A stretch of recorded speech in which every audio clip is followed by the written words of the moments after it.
Querido irmão, querida irmã, bom dia para você que está nos acompanhando, que já é ouvinte. Que alegria chegar até você que é de Vitória da Conquista e cidades vizinhas.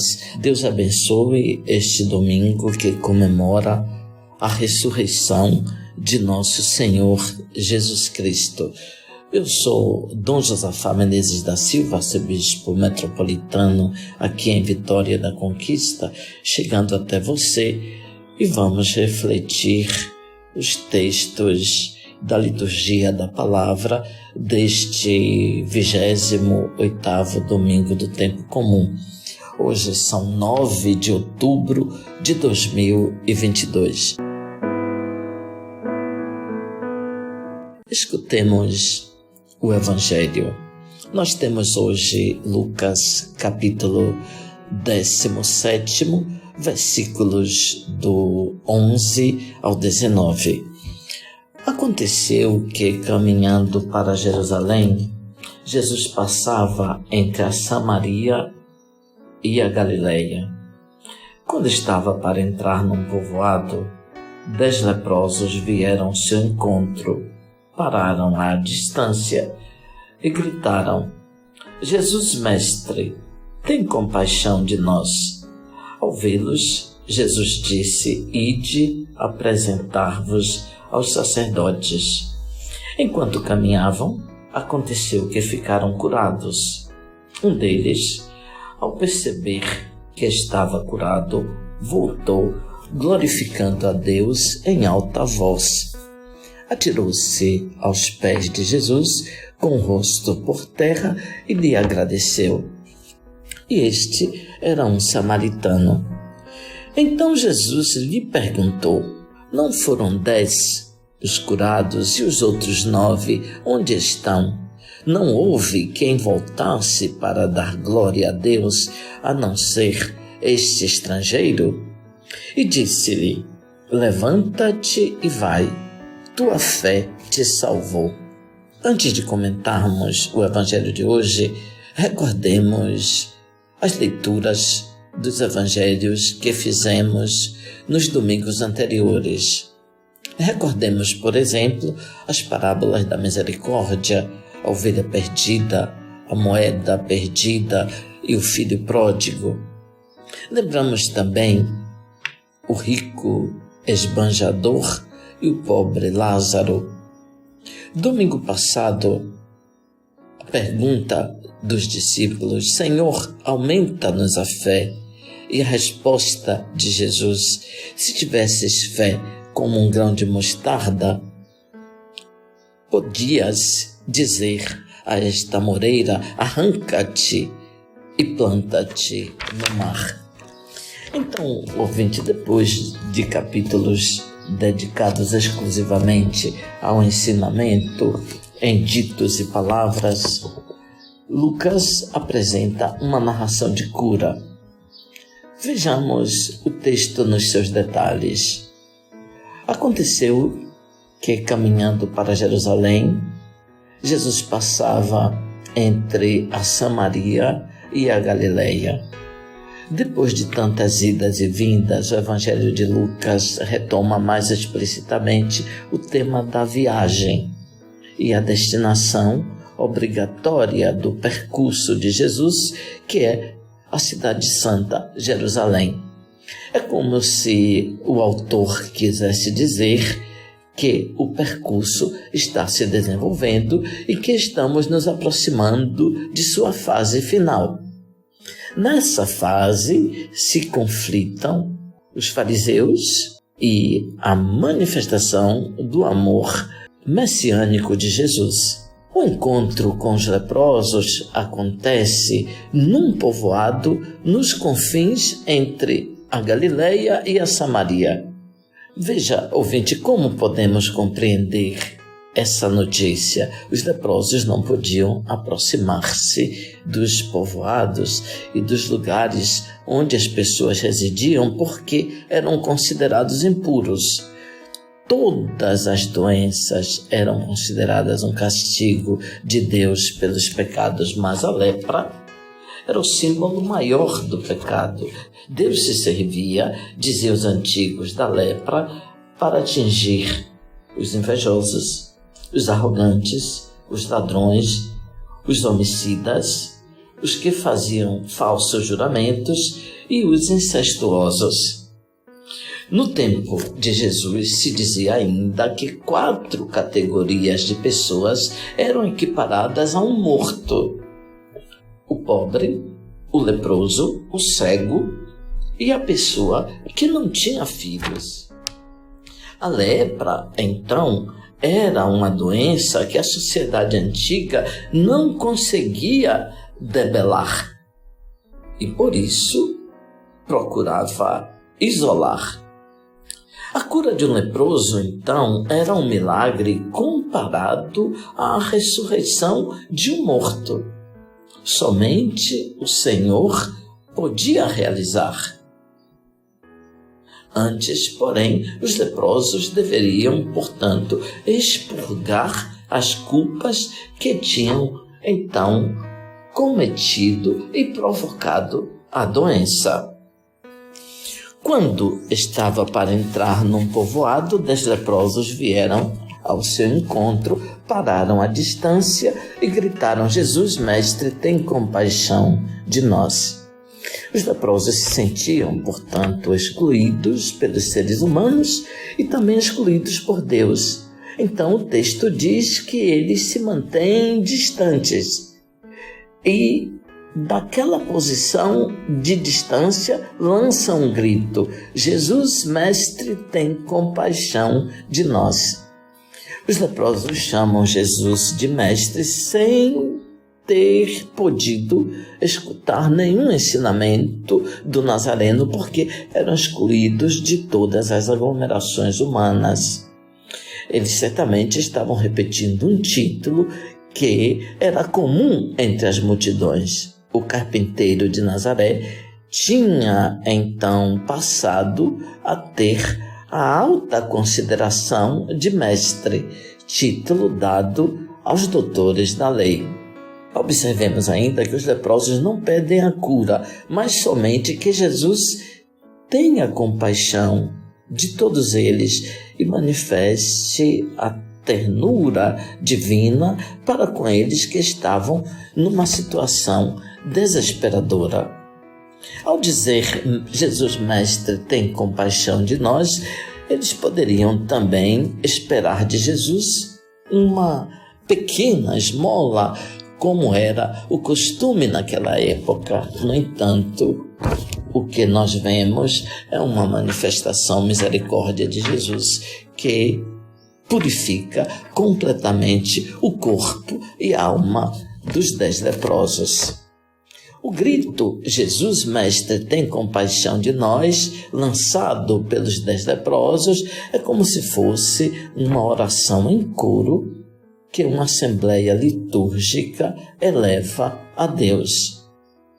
É talvez a única oração que pode sair da boca do pobre, do doente, do perseguido, da vítima inocente. Jesus, mestre, tem compaixão de nós, é o grito que encontramos disseminado em tantas páginas dos Salmos. Um grito lançado para aquele que pode inclinar-se, cheio de compaixão, sobre as feridas que esperam um pouco de alívio e libertação. Nestas 4 palavras estão a esperança daqueles 10 desesperados. Ao vê-los, Jesus disse: ide apresentar-vos aos sacerdotes. A lei estabelecia que quem era curado de lepra deveria se apresentar ao sacerdote para que ele pudesse examinar o estado da pele e das outras manifestações da doença, a fim de readmiti-lo ou não na vida da comunidade.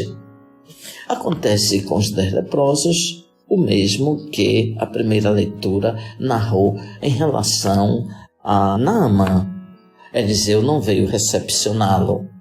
Naamã se aborreceu pelo tratamento acolhimento recebido, inclusive quis ir embora, mas as suas servas o convenceram a fazer o encaminhamento proposto por Eliseu.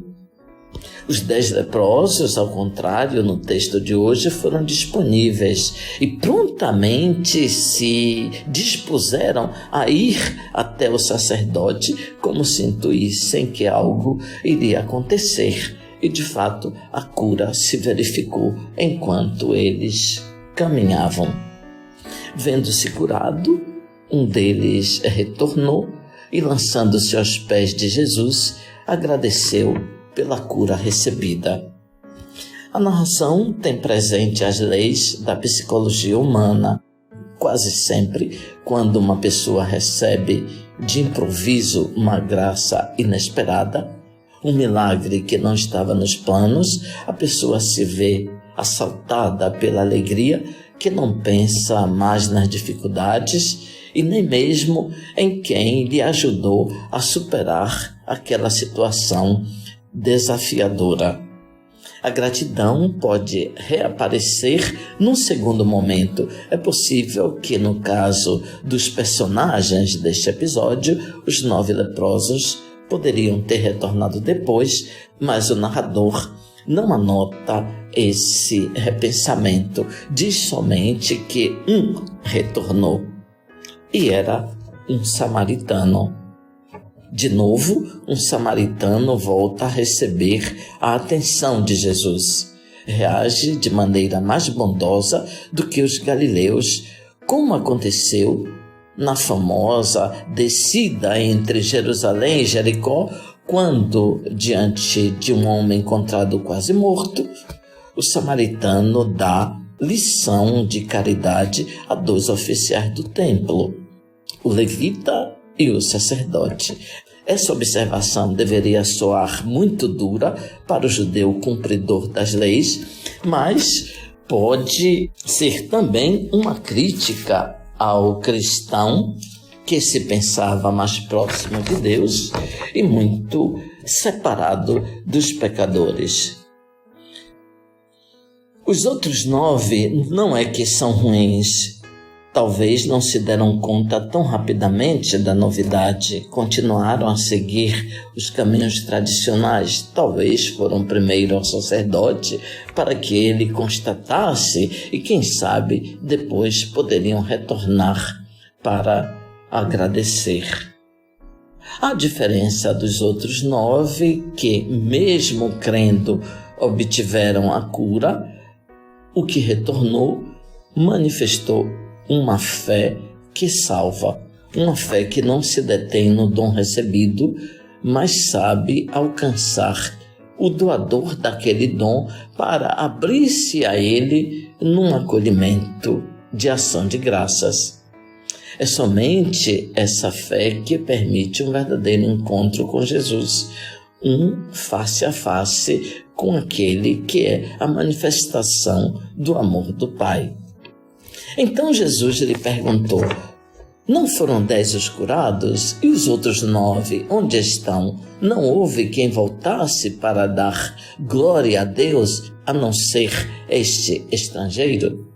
Jesus não fala propriamente de agradecimentos. Ele não se entristece porque os 9 não manifestaram reconhecimento. Diz que o samaritano foi o único que deu glória a Deus, isto é, compreendeu que a salvação de Deus alcança aos homens através de Jesus. Foi o único a reconhecer imediatamente não só o bem recebido, mas também o intermediário escolhido por Deus para comunicar os seus dons.